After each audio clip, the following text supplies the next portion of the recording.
para sanar, recordar y hacer espacio para lo nuevo. Es una forma de honrar la vida y la memoria de nuestros seres queridos. Entonces, en esta fecha, no es solamente ese día que están vivos, que regresan, pero sí a nivel colectivo tenemos una apertura donde es más fácil conectar, inclusive hasta poder verlos. Bueno, a ver, Fabi, ¿los muertos están muertos o están vivos? ¿Cómo está el asunto aquí? Le digo, téngale más miedo a los vivos que a los muertos. Sí. Pero la realidad es que como somos diferentes cuerpos, nos nombramos cuerpo físico, el cuerpo energético, el cuerpo espiritual. Entonces, claro que hay una parte donde se desprende en un momento, ahora que estamos en esta parte del 1 de noviembre, se celebra ese desprendimiento que existe del alma del cuerpo. Entonces, en realidad, nuestra alma sigue siendo eterna, ¿sí? El espíritu sigue funcionando acorde a, valga la redundancia, ese específicamente su espíritu, ¿no? Pero sí nos desprendemos de la parte corporal. Entonces, ¿estamos vivos o estamos muertos? La realidad es que eternos nos hacemos en conocimiento y en esta parte espiritual, que es lo que nos lleva a tener en este sentido la celebración que hacemos específicamente en México, que es como mucho más el auge, vaya, ¿no? Sí. Bueno, a ver, Norma, ¿tú eres? Yo soy Norma Medium. Mi profesión perdón, es ayudar a las personas a llevar ese mensaje a las personas, a darles un poquito de consuelo a las personas más que nada, si les queda algo pendiente, ayudarlos a conectar con sus seres queridos. ¿Y eso cómo se hace? Pues que canaliza, principalmente soy como un canal. Yo soy un canal para ayudar a las personas en ese aspecto a que ellos se conecten y ayudarles a darles ese mensaje. Bueno, tú, Carla, eres... Soy psicóloga, soy tanatóloga y soy organizadora profesional de espacios. ¿Qué es eso? Mi labor es, la organización profesional de espacios es cuando ayudamos a todas las personas a pasar del caos al orden en cualquier área de su vida. Puede ser, por ejemplo, en sus habitaciones, su oficina, puede ser, por ejemplo, en su trabajo, en sus rutinas, cualquier cosa se puede ordenar. Y combinado con la tanatología acompañamos no a los muertos, sino a los vivos, ya cuando nos quedamos en un proceso de acompañamiento para ordenar las cosas que dejaron los que se fueron. Bueno, a ver, ya todo esto lo vamos a ampliar un poquito más. Julio César, tú como especialista en temas de historia y todo ese tipo de tradiciones que tenemos en México, ¿por qué celebramos a los muertos así en México? Bueno, tiene que ver pues con un proceso ancestral. Desde las culturas originarias, el proceso de la muerte, la vida, viene siendo, digamos, trasladado, sincretizado una vez que inicia este proceso de evangelización, esta cosa que en algún tiempo se le llamó colonia, pero que ahora entendemos que fue un virreinato, y eso cambia, digamos, la dimensión de la historia, entendiendo que el valor cultural de los pueblos originarios tiene una condición de aprecio y por lo tanto se valora de una manera distinta. Se pone de tú a tú con la cultura que venía de Europa y entonces eso condiciona y fusiona las diferentes regiones de México y especialmente, bueno, en Jalisco tenemos una diversidad de formas de entendimiento del proceso de la muerte y su convivencia más allá de ese paso fundamental. Sí. Aquí se combinaron las dos cosas, es decir, los grupos originales y los grupos que llegaron prácticamente pensaban igual en cuanto al tema de la muerte. Digamos que tenían sus diferencias bastante diametrales, pero en estas condiciones hubo coincidencias, elementos que de alguna manera encontraron una similitud y entonces fusionan, creando, digamos, esto que conocemos ahora como la capacidad de ver y entender la muerte por cada mexicano, de acuerdo a la región donde vive. Sí. Y aquí en Jalisco particularmente sí había desde hace mucho tiempo tradiciones. Por supuesto, una de las condiciones, por ejemplo, que nosotros podemos hablar en el caso de los restos arqueológicos que encontramos en sitios como Huachimontones, encontramos tumbas de tiro o tumbas de caja, por ejemplo, hacen una diferencia, ¿no? La tumba de caja es donde estaba, digamos, el depósito de los restos de las personas que vivían en la casa y se hacía dentro de la casa, por eso la ofrenda se pone en la casa, ¿no? Y hay que entender entonces la diferencia entre ofrenda y algo que, digamos, conocemos como altar, ¿no? Porque hay mucha confusión en este proceso cultural, entendiendo que un altar se le dedica a una deidad y la ofrenda es más terrenal, es más para las personas, digamos, que conocimos en el proceso de la vida. Entonces, lo correcto sería cuando recordamos a nuestros muertos y les ponemos la foto y todo, ¿cómo se le dice ahí? Ofrenda. Ofrenda, ¿no? Y el altar. El altar sería, por ejemplo, para una deidad, una virgen, un santo, en fin. Bueno, como podemos ver, pues el tema tiene que ver mucho con estas tradiciones, con nuestras historias y sobre todo un poco para que nos expliquen ustedes, Adi, Fabi y Norma, Carla y todos los demás, para que nos expliquen un poco cómo entender esa parte pues espiritual, ¿sería la palabra adecuada? Así es, como Fabi nos comentaba, cuando se da el suceso de la muerte, lo que se termina es el cuerpo físico. Como comenta, el alma es eterna. Al final es energía que se transforma, pero esa se mantiene en la eternidad. Entonces, es entender eso, que lo que aquí se acaba es el cuerpo físico, pero que como desde tiempos antes se honraba el culto a la muerte porque era el inicio a otra vida. En un libro, un curso de milagros, se dice que es volver al hogar, que este no es nuestro hogar, estamos aquí de paso para aprender, pero cuando se da ese desprendimiento es cuando regresamos a nuestro verdadero hogar. Sí. ¿Y esto en qué nos ayuda? Pues a desprendernos, primero, de tener este apego a las cosas materiales.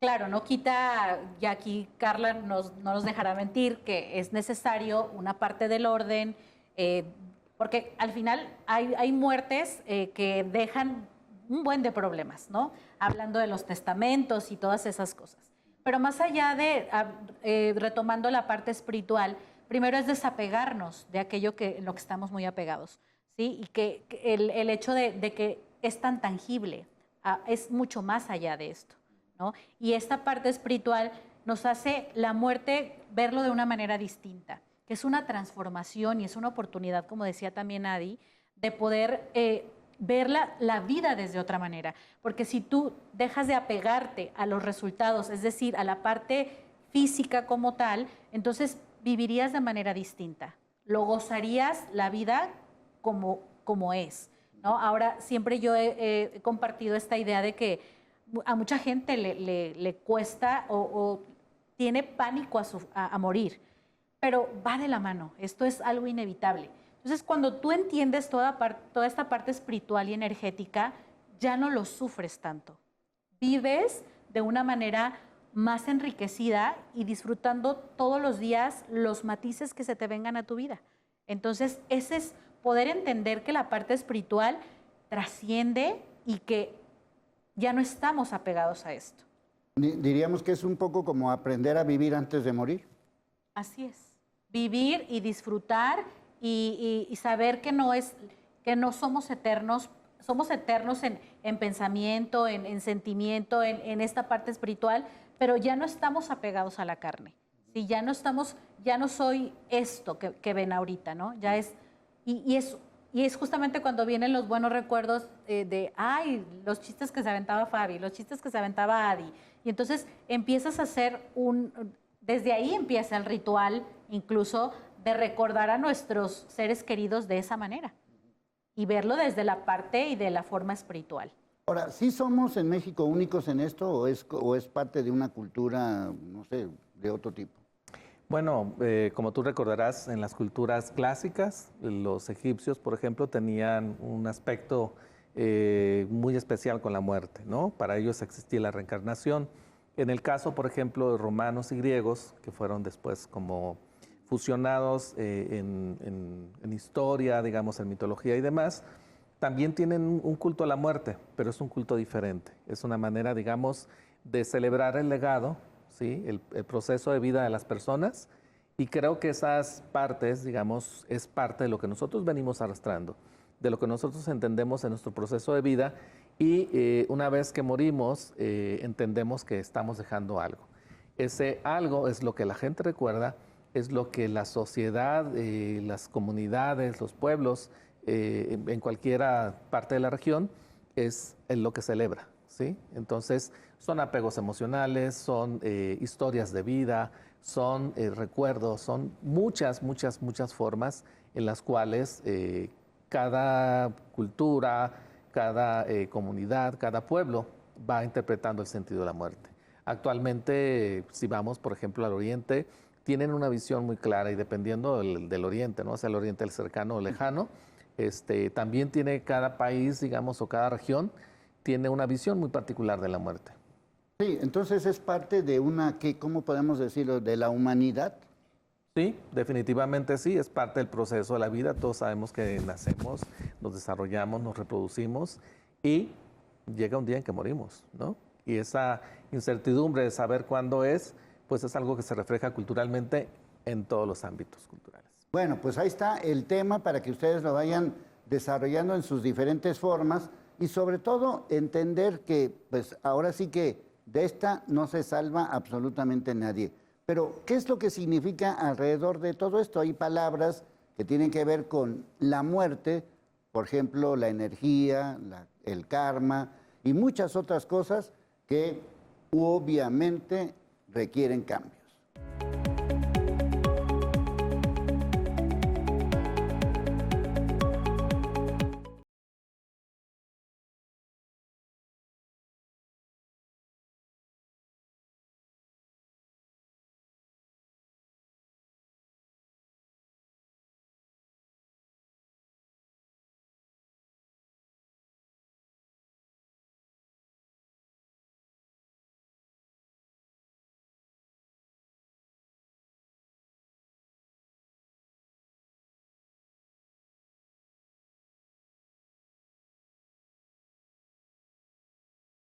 De conocernos y conectarnos con esos seres que ya no están con nosotros, esas personas que quieren dar por un mensaje, quieren estar aquí y ayudarnos a conectar con ellos y darles ese pequeño, ellos quisieran que nos recordáramos con cariño, con amor, que no los viéramos desde la tristeza, angustia y ese llorar, ese sufrimiento, que no los viéramos así, que los viéramos, que siempre estemos recordándolos con cariño, con amor. Para ellos es como un descansar más que nada, ver a su gente no estar sufriendo.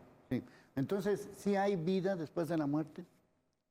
Pues sí, claro que sí, más que nada es allá, como dicen allá, a mi experiencia como médium, lo que me hacen saber ellos es que no hay sufrimiento, no hay dolor, no hay ese que hay aquí en la tierra, ya no hay malicia, no hay rencores.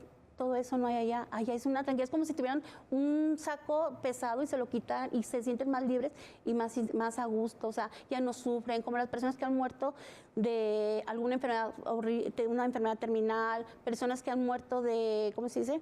Violencia. Con violencia o asesinatos o desaparecidos. Ellos siguen sufriendo y a veces todos decimos, están en un lugar más tranquilo. Los que estamos aquí es lo que sufrimos, ellos no, ellos están con una paz y una tranquilidad que muchos ya quisiéramos tener ese lado. Bueno, ¿y cómo evitar esos sufrimientos o cómo podríamos hacerlo? Podríamos hacerlos poniéndoles una vela, hablando con ellos, no verlos desde el dolor, verlos desde el cariño, de hacer esos recuerdos bonitos, tener esos recuerdos que nos dejaron, las enseñanzas de lo que vivimos, la plática, el convivio, y no verlos de que me hizo, no me hizo, el sufrimiento. No, verlos esa parte con cariño, con amor, y recordarlos que si platicábamos, que si hacíamos esto, ellos quisieran que lo recordaran así. Bueno, desde tu experiencia, Carla. En mi experiencia en el acompañamiento con mis pacientes que están pasando por un proceso de duelo, siempre les digo, la forma de conectar es mediante la memoria emocional. Todo lo que mi familiar o mi ser querido dejó a través de las experiencias, de las cosas, de los recuerdos, eso es lo que atesoramos y lo que nos conecta con ellos. Entonces, también en tanatología hacemos mucho de los rituales de despedida. Con ellos es muy liberador, como bien lo dice mi compañera, es súper liberador cuando escribimos una carta, cuando en una piedrita la lanzamos y se lanza esas emociones que se atraviesan en el duelo, por ejemplo, el resentimiento, el rencor, la culpa, la creencia, todas se van trabajando en proceso terapéutico, a la par también, bueno, desde mi enfoque, que es psicología, tanatología y organización de espacios lo trabajo así. Desde la psicología manejamos las emociones, desde la tanatología manejamos el duelo, el cierre y la significación que tiene esta muerte para mí, esta pérdida, y desde el orden de espacios, la renovación de mi nuevo entorno. Entonces es un enfoque sumamente integral que me ayuda a mí como doliente, no a superar la pérdida, sino a reconciliarme con esta nueva forma de vivir. Bueno, en ese sentido, Julio César, ¿cómo lo interpretamos desde el punto de vista de nuestras tradiciones y de nuestra sociedad, todo esto que estamos comentando? Bueno, justamente cuando hablamos de la ofrenda, hablamos de un homenaje que se le hace por los vivos al recuerdo de los muertos, ¿no? De los muertos que le fueron cercanos, de los muertos que conoció, con los que convivió, con los que se desarrolló, ¿no? Entonces, esa condición, digamos, tiene también pues un reflejo de las emociones y de las condiciones, digamos, en las cuales convivió con esa persona. Entonces, dependiendo el cariño, la relación, digamos, afectuosa que tuvo, se representa precisamente en la manufactura de esa ofrenda, ¿no? Entonces, habrá quien tenga la posibilidad económica de comprar y de tener, digamos, mejores materiales o qué sé yo, ¿no? Dependiendo del punto de vista de cada quien. Pero lo cierto, digamos, es que la ofrenda tiene elementos que recuerdan cómo fue esa persona en vida y cuál es la relación que ellos tienen. Entonces, por eso se le ofrece la comida que le gustaba, se le pone, digamos, algunos elementos que tienen que ver a veces con la profesión o con el oficio que esta persona tuvo, y entonces eso refleja también, digamos, otros aspectos que son más del ámbito cultural que, digamos, en otros aspectos, ¿no? No deja de ser emocional, es decir, refleja totalmente esa relación que tuvo con la persona. Bueno, Adi, ¿cómo interpretamos también todo este tipo de expresiones que tenemos nosotros? A nivel energético es, ya lo hemos hablado, el desapego, es entender que al final nada nos pertenece, que la única persona, compañía que se va a quedar con nosotros hasta el final de nuestros días somos nosotros mismos. Entonces es entender qué clase de compañía quiero ser, qué clase de compañía quiero tener. El desapego, el saber que los fantasmas, los muertos, la energía, al final es que es mi mismo ser querido, pero transformado la energía. Ya no tal vez con el cuerpo físico, pero sí con la forma como era, como se reía, con el mismo amor. En espiritualidad, los lazos de amor son eternos. Entonces, los lazos kármicos, los lazos de dolor, los lazos de tristeza, eso se corta. No hay necesidad de nosotros como seres humanos seguirlos cargando. Hablamos mucho de recordar los muertos. ¿Qué viene siendo recordar? Recordar es retomar la cuerda de la cordura y de la conciencia en mi vida. ¿Cómo la retomo? Recordando desde el amor. ¿Por qué? Porque muchas veces cuando nuestros seres fallecidos pasaron por alguna enfermedad terminal, se van ellos y nosotros nos quedamos con el dolor o con el sufrimiento y pensamos que si cerramos el duelo, si soltamos la energía de dolor, de tristeza, los vamos a olvidar. Entonces aquí es donde energéticamente hay que aplicar el recordar. Repito, ¿qué es recordar? Es retomar la cuerda de la cordura para que me regrese la conciencia, la claridad. ¿Por qué? Porque el recordar con amor es lo que a mí me va a hacer salir energéticamente, emocionalmente, mentalmente de esas situaciones difíciles. Ahora, al final creo que todo esto que nos cuenta también Adi, lo hemos platicado en diversos puntos, sí existe un banco energético de vida. O sea, hay que estar conscientes, así como vivir día a día, estás trabajando en tu conciencia, estás trabajando en tu desarrollo personal, todo lo que quieras es cierto, pero vamos generando un banco energético de todo esto. Entonces, regularmente, cuando las personas hacen esta transición y las personas que se quedan, los familiares, los amigos, les duelen las promesas, les duelen las situaciones que vivieron juntos o no se cumplieron. Todas esas promesas que nos hacemos que se van a ese banco energético, ya sea positivo o negativo, sale a la luz cuando ya nos desprendemos de esta parte física. Entonces, es por ello que también hay que entender que no solamente es te vas y listo. existe como cuando hay un temblor que de repente existen estos rezagos para la gente que se queda, porque hace, como dice Adi, esta parte un recordatorio, ¿no? Y el hecho de que yo me apegue tanto a la persona que ya trascendió es por el temor de olvidarla.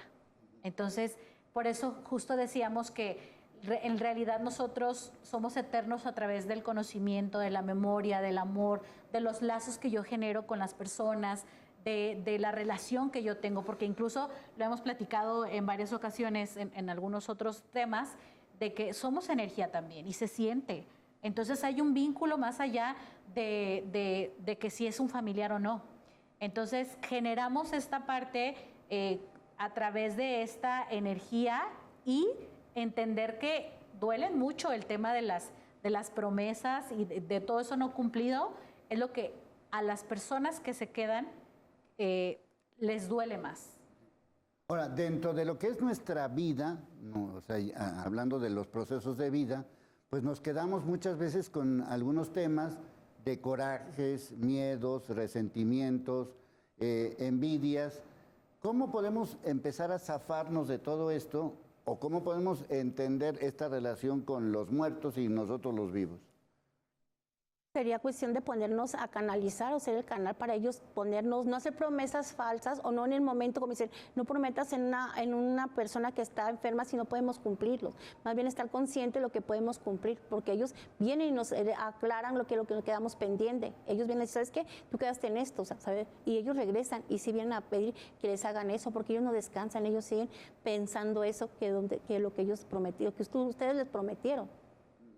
Bueno, desde el punto de vista también de lo que hablamos de historia, tradiciones, costumbres, de lo que es nuestra vida cotidiana, pues hay muchos otros aspectos que vale la pena un poco como analizar, decir, tenemos un miedo hacia la muerte, pero también de alguna manera la provocamos, es decir, hacemos lo posible por meternos en broncas.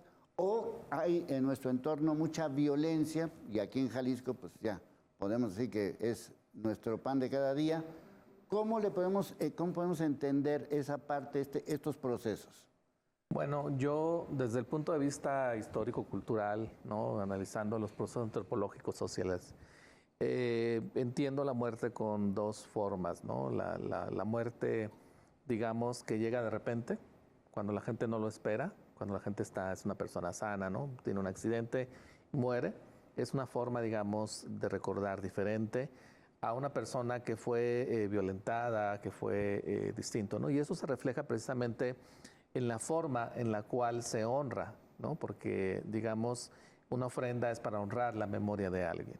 Y ahí el proceso y los usos y costumbres nos marcan pautas, ¿no? Y esas marcas o esas pautas que están, digamos, bien definidas, tiene que ver con la cosmovisión de los pueblos originarios en un principio, es decir, en Jalisco, por ejemplo, tenemos marcadamente dos pueblos, ¿no? Los Huirraritari y también los Nahuas. Entonces, la visión es muy distinta, las condiciones son parecidas, pero digamos que la forma de entender el proceso vida-muerte y la relación de la forma como se llevó a cabo la muerte también tiene esa condición distintiva. Bueno, si quieres ahorita nos lo explicas más a profundidad, cuáles son esencialmente las diferencias. Y bueno, pues aquí la otra pregunta sería, ¿y cómo podemos aprender a vivir antes de morir para que todos este tipo de situaciones que nos afectan, como odios, como maltratos, como pues hacer el mal contra algunas personas, cómo podemos hacer para revertirlo en nuestra vida y no esperar a que pues ahora sí que muramos todos? Bueno, ahí está el tema, urgen cambios.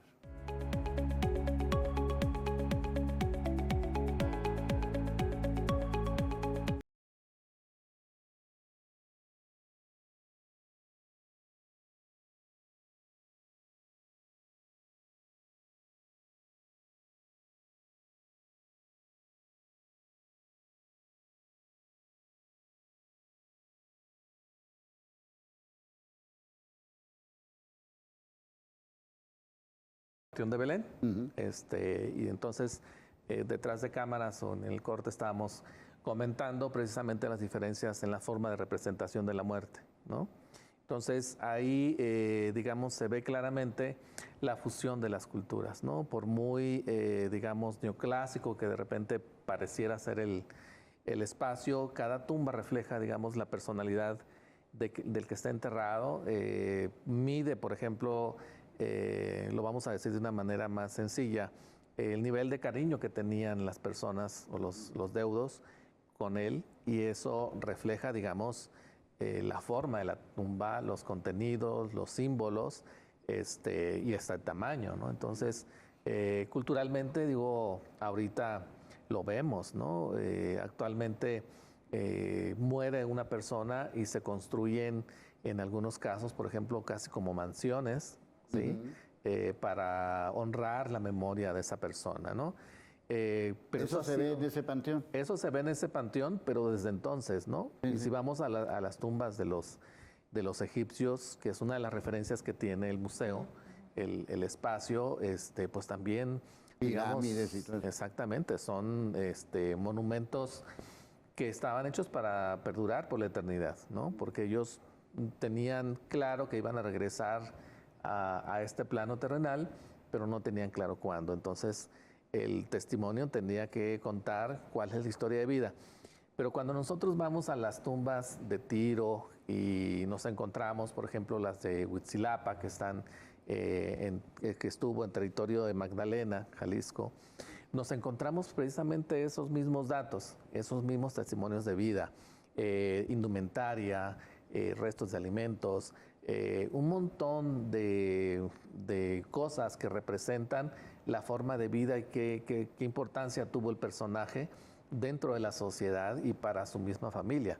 Y entonces, digamos, es tan coincidente todo el proceso porque son miles de kilómetros de distancia. Estamos y culturas completamente diferentes. a cientos de años de diferencia, porque digamos que los egipcios tienen 4 o 5 mil años, dependiendo la etapa, y estas también pues tienen a lo mejor no 4 o 5 mil años, pero sí tienen casi 1000 años algunas, ¿no? Entonces, dependiendo la temporalidad, la tradición o la cultura, esto, digamos, tiene formas simbólicas que se parecen mucho, tienen verdaderamente coincidencias sorprendentes para el caso, ¿no? Entonces eso es lo que hace enriquecer y entender cómo fue tan fácil que nosotros en estas latitudes fuéramos adoptando una cultura que venía de otro lado. Sí. Bueno, decía hace rato que no era necesario esperarnos hasta que ya muera todo. ¿Cómo hacerle para evitar eso? Para de alguna manera irnos sanando con nuestra vida. Cada quien tiene una vida y cada quien tiene sus dramas y sus alegrías. ¿Y cómo nos podemos ir sanando? Si nos pueden decir ustedes. A ver, Carla. Vivir en orden. Creo que es una de las principales cosas. Vivir en orden. En orden, en un orden interior y un orden exterior. Porque el orden interior tiene mucho que ver con mis emociones. Entonces, si yo empiezo a trabajar mis rencores, mis culpas, mis creencias limitantes, voy a generar un cambio interno que se va a reflejar en mi cambio externo, en mi entorno. Si yo empiezo a organizar mi medio, el familiar, el laboral, por supuesto que va a haber una armonía y eso me va a permitir a mí, uno, vivir mejor, más tranquilo, más seguro, en armonía, y también lo voy a transmitir a mis seres queridos. Entonces creo que la mejor forma de honrar mi vida y mi muerte es vivir en orden. A ver, Adi, Javi, Norma. Yo creo también las expectativas, porque vivir en orden, y también a veces estamos esperando, ahorita que estamos hablando de los cambios, para yo hacer orden, para yo ordenar mi familia, mi trabajo, estoy esperando que primero cambie el otro, que primero se cambie el gobierno, se cambie la persona, cambie mi pareja. Entonces, soltar las expectativas y entender que para que haya un cambio en el exterior, tiene que haber en el interior. Y que nada de lo que yo estoy esperando del exterior, si no me lo doy a mí mismo, amor, fortaleza, cariño, tiempo, recursos, no lo voy a poder recibir de afuera. Porque muchas veces por eso vivimos con miedo, con carencia, aguantando maltratos, sufrimientos, porque estamos esperando que ocurra algo en el exterior, estamos con las expectativas de que incluso llegue alguien y nos salve para nosotros generar ese cambio. Entonces, ¿Cómo hacerlo? Empezar a entender lo que quiero recibir del exterior o el cambio que quiero reflejar en el exterior, primero tiene que empezar en mi interior. Si quiero recibir amor, si quiero recibir cariño, si quiero recibir tiempo, me tengo que asegurar de dármelo a mí primero para de ahí empezar a generar esa frecuencia, esa energía, incluso esos vínculos y esos cambios. Claro, que yo creo que es muy importante. Para mí lo principal es aprender, saber quién soy yo, ¿no? Este tema de pronto de las comparativas, todo esto, primero saber quién soy yo, dónde estoy posicionada y hacia dónde voy dirigida. Creo que también tiene mucho que ver que tengas esta responsabilidad emocional. Y a mí hay una frase también de un curso de milagros que me encanta que dice aceptación da paz, porque también nosotros en el intento de un cambio de conciencia para que mi familia vea, para que mi mamá sea mejor, para que o mi papá o mi hermano se recuperen, etcétera, no hay manera si tú no estás consciente de ello y no quieres aceptar. Te puedo compartir rápidamente una historia de una persona que falleció justamente hace un par de días, donde clínicamente tenía una solución, pero había algo en esta persona que lo llevó literal a la muerte. No quería, ya no tenía, y ella que es medium sabrá que hay personas que ya cumplieron un tiempo, ya decidieron, y así. Entonces, honrar la vida sería ser tú misma, dejar de compararte, ser muy empático, aceptar con mucha amor que aunque tú vivas en tu burbuja, en tu mundo, hagas conciencia, porque también el trabajo de sanación no es nada fácil como nos lo han pintado, o sea, es difícil. Entonces, atreverse a dar ese cambio de conciencia implica un valor. Entonces, saber que viene desde mi propio valor y que soy único e irrepetible, que no va a haber a alguien como yo. Podemos saber 5 terapeutas holísticas, 10, 20, pero cada quien tiene su peculiaridad. Y creo que honrar la vida es saber lo que yo soy y saber lo que yo puedo aportar con lo que yo soy. Así como decían mis compañeras, empezar por nosotros mismos para demostrarnos, estar nosotros con amor, cariño y como decimos, no espera que alguien venga a salvar nosotros mismos y de ahí vienen los cambios para poder estar bien todos. Sí, claro, por supuesto, esta responsabilidad emocional empieza en nosotros.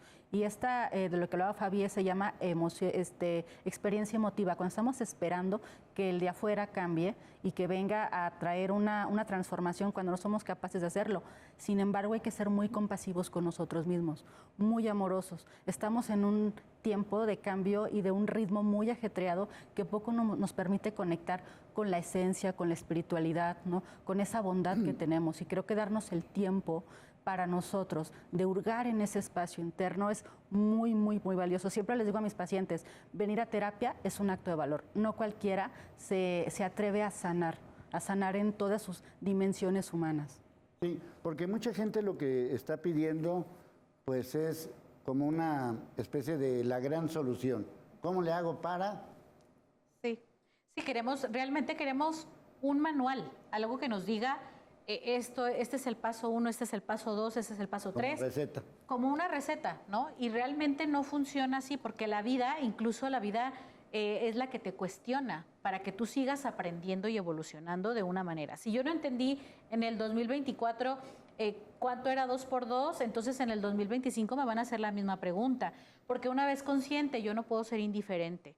Necesito, aparte, compartir, extender este conocimiento hacia la parte, a lo más cercano, para que de verdad surja un cambio, ¿no? Esto no quita de lo que nos has platicado, que necesitamos un cambio porque vivimos en momentos de crisis tremenda, de guerra, o sea, de miles de cosas que es evidente, eso no se puede tapar, o sea, es evidente, ¿no? Pero haces tú este cambio de conciencia y eso no quita que también pases por procesos que nos cuenta también Carla, de enojo, de tristeza, porque somos seres emocionales también. Entonces no podemos quitar esa parte, ¿sí? Pero hacernos responsables. Está todo el tiempo así. Sí, no, claro, o sea, hacernos responsables en la justa medida y lo que te corresponde a ti. Tú tienes un papel, una función y hacer hasta donde te corresponde el cambio. Ya después, entonces, asumir la responsabilidad de eso. Bueno, obviamente lo que necesitamos pues es una mejor vida para poder llegar quizás a tener una mejor muerte. Más allá de las creencias, más allá de las costumbres, pues habría que preguntarnos qué tanta vida le estamos poniendo a nuestra vida antes de morir. Por eso urgen cambios.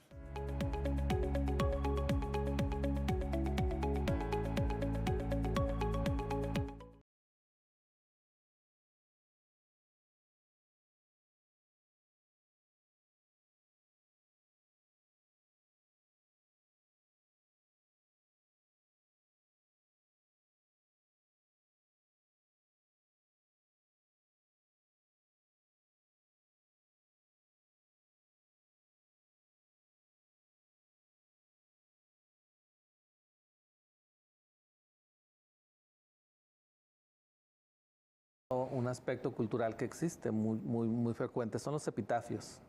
Los epitafios reflejan de una manera poética, muchas veces reflejan el dolor de la pérdida, otras veces reflejan, digamos, la enseñanza de vida, otras veces reflejan el aspecto de la trascendencia de la personalidad en la que desposan ahí los restos, ¿no? Entonces, digamos que el epitafio tiene, digamos, una enseñanza para quien acude, no solamente en estas épocas en las cuales estamos nosotros siempre recordando con mayor ahínco a nuestros seres o nuestros deudos, a nuestros seres queridos, sino también, digamos, en el resto del año, cuando vamos a un cementerio, a un lugar, por ejemplo, como la Rotonda de los Jaliscienses Ilustres, que tenemos aquí muy cerquita, y pues encontramos ahí vida y obra, ¿no? Entonces, es una enseñanza del cómo trascendieron y el cómo se desarrollaron en vida, ¿no? Sí, que bueno, constantemente le estamos recordando, ¿no? Desde el 10º aniversario de no sé quién,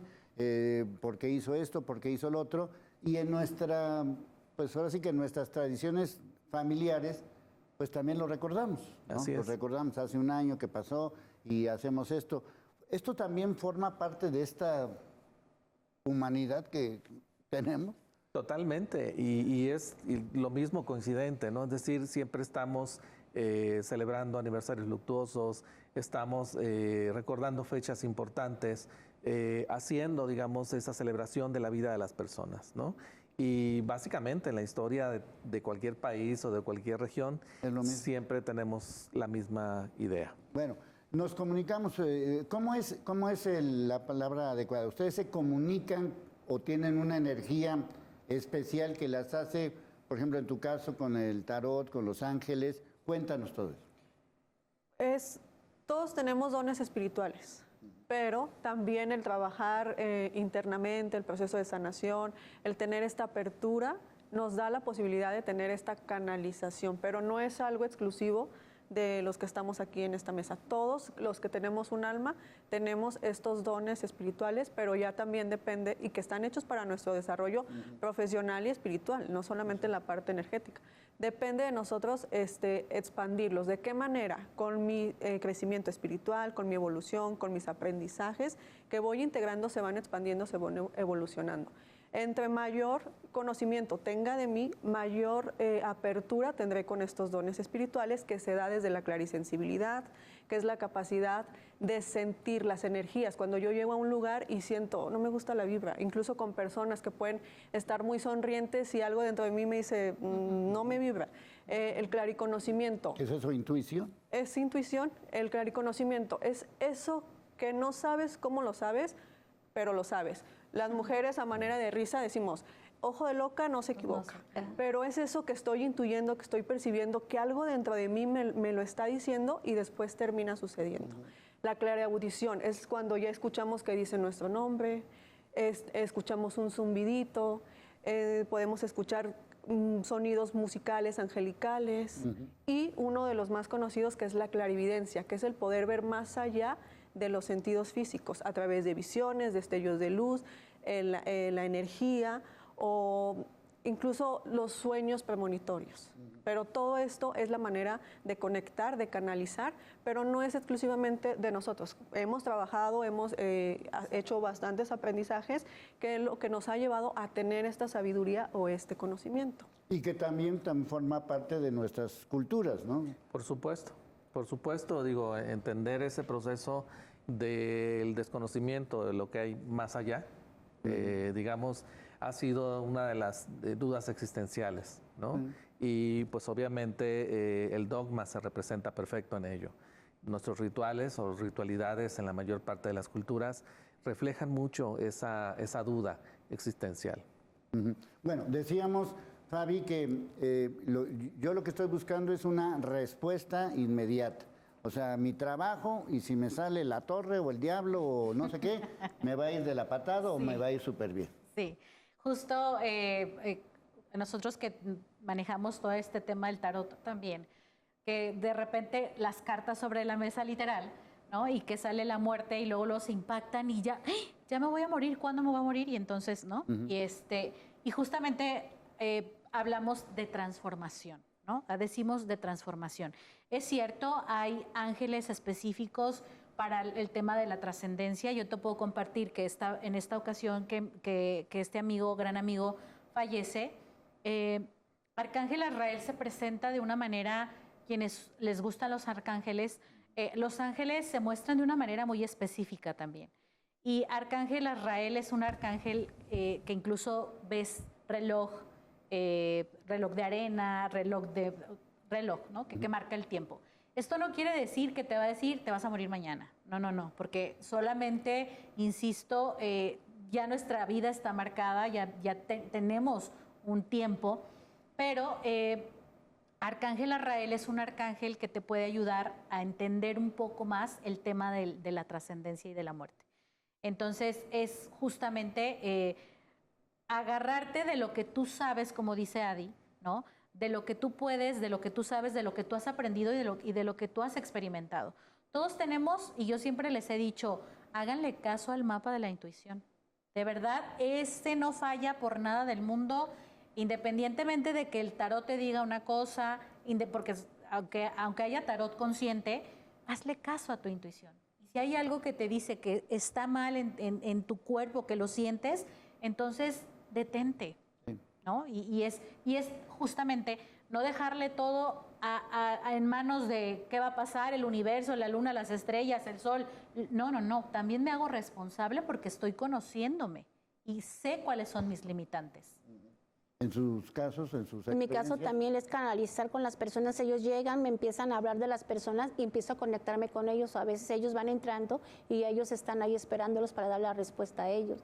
Y es tan hermosa esa parte porque es una conciencia tan bonita de tanto tiempo porque quedaron pendiente de decirles el sufrimiento, decirles que están bien, que no se preocupen, que ya no lloren porque ellos no saben el camino que llegan o lo que caminan para llegar a donde están ahorita. Y es un lugar hermoso. Y yo les digo, ya está hermosa, lo que me han hecho saber, está hermosa, tranquilo, y empezamos a hablar, porque mucha gente piensa, ay, no es cierto, es pura mentira, y no es así, porque ellos empiezan a darle ciertas cosas como que les gustaba el pan, como que les gustaba cierto color, que les gusta que les pongan con un altar, que hablen con ellos, o que les pusieran simplemente, una vez fue algo curioso que me dijo que quería un color, una camisa amarilla, o sea, y dice la muchacha esa anécdota es una mamá que estaba, se la voy a platicar rápido, esa mamá venía hace mucho, ya había ido con muchas personas y todo, y le decían que no, que si iba a regresar, el muchacho ya no estaba vivo, y ella decía, es que me han dicho que está vivo, que va a regresar. Empezamos a canalizar, empezamos a hablar de esta persona, cómo habían y cómo se lo habían llevado. En ese caso, ella empezó a decir, ¿cómo está? Dice, es que no me dicen que sí está vivo, no me puedes decir eso. Le digo, es que sí, él ya falleció. Y él justamente dijo, ¿sabes qué? Yo quiero que me ponga un altar. Y en el altar, que me ponga una vela y un pan. Y me acuerdo que era una conchita. Me dice, es que sí, es que ese era él. La señora se desgarró, la verdad, y fue cuando aceptó la muerte, que su hijo ya no estaba con nosotros. Estaba desaparecido. Ah, sí, él estaba desaparecido. Carla. Qué difícil esta situación, por ejemplo, de la desaparición forzada. En tanatología lo manejamos como un duelo suspendido. Cuando hay tanta incertidumbre de no saber si está muerto, si está vivo, y vivimos en esta esperanza emotiva, ¿no? Y es muy, muy difícil, pero ahí la conexión se da, pues sí, desde una esperanza espiritual, sobre todo espiritual. Tiene mucho que ver con la fe, con las creencias de cada quien y con la forma en que hemos vivido. Sí. Bueno, este tipo de situaciones, la esperanza, el camino, el tránsito, también forma parte de nuestras culturas, ¿no? Así es, y se refleja, digamos, desde la religión que profesó la persona en vida, el contexto en el cual se desarrolla y muere, y entonces se refleja también en ese monumento que se deje en su memoria. Es el caso, por ejemplo, del panteón o de la cripta, dependiendo pues de la circunstancia de cada quien, ¿no? Ahora la cremación y los nichos, pero cada quien personaliza esos espacios, ¿no? Entonces, eso refleja la relación, digamos, afectiva, cultural que tiene la persona, ¿no? Entonces, pues esto está claramente definido en cómo lo recuerda y cómo lo va canalizando, digamos, a partir de cada circunstancia, ¿no? Por ejemplo, en los panteones históricos, pues ya no hay un familiar directo, pero en el caso, por ejemplo, del Panteón de Belén, pues tenemos la primera rotonda de los jaliscienses ilustres y la memoria se guarda. La gente va a conocer la historia, las leyendas, los personajes, y eso es otra perspectiva totalmente distinta. Bueno, Adi, Fabi, si quieren mandar un mensaje para toda la gente que nos está viendo, que está viviendo ahorita este tránsito de celebrar a los muertos, de la vida, que no le salen las cosas, ¿cómo le hacemos? Que no solamente hay muerte física, también está muerte cuando hay algo que ya no nos funciona en la vida, ya no nos sirve y hay que tener esta apertura porque el final, cada que hay un final también hay un comienzo, hay un inicio. Y esta fecha nos recuerda precisamente eso, el abrirnos a la transformación. Si estamos con la emoción, con el dolor todavía, empezar a recordar desde el amor. Yo les invito a que cambien la perspectiva. Imaginemos que somos nosotros los que estamos en el plano espiritual y estamos viendo cómo en el plano terrenal, a la hora que nos recuerdan, les dejamos una emoción de alegría, de felicidad, de júbilo, en lugar que erróneamente creemos que el honrar es sufrir, padecer. Entonces, ¿cómo nos gustaría a nosotros que nos recordaran? Con amor, con cariño, que nos dedicaran éxitos, triunfos, logros. Entonces, que se hablan a la alegría de la vida, al amor, a la transformación y que se agarren de la cuerda de la cordura para que puedan adaptarse a esta nueva realidad desde el amor que los va a confortar. Fabi. Yo, en mi experiencia, creo yo que siempre voy a invitar a que vayan a terapia. Siempre. A veces creemos poder tenerlo y saberlo todo y la verdad es que no. A veces necesitamos ayuda de profesionales para que podamos tener esta parte liberadora. Pero, insisto, yo me iría con esta parte de aceptación da paz. Es difícil, pero aceptar da paz. Y en ese proceso de aceptar hay muchos matices. Enojo, tristeza, todo, pero vas a llegar al amor, como dice Adi, ¿no? Llegas a la fuente real, que es el amor. Y yo creo que, insisto, si tú no puedes solo con esto, busca ayuda. Es lo Bueno, más pues ahí razonable. está el tema para que ustedes, pues cada quien pueda de alguna manera hacer que esta vida, dentro de las posibilidades de cada quien, pueda ser mejor. Ahí están todo lo que nos dicen nuestros especialistas en diferentes formas y pues ahora sí que la palabra quedó al tiro. Para hacer las cosas diferentes hay que hacer cambios. A nuestros invitados, muchas gracias. Al equipo de producción, de información, soy Leonardo Schwebel. Cambio y fuera.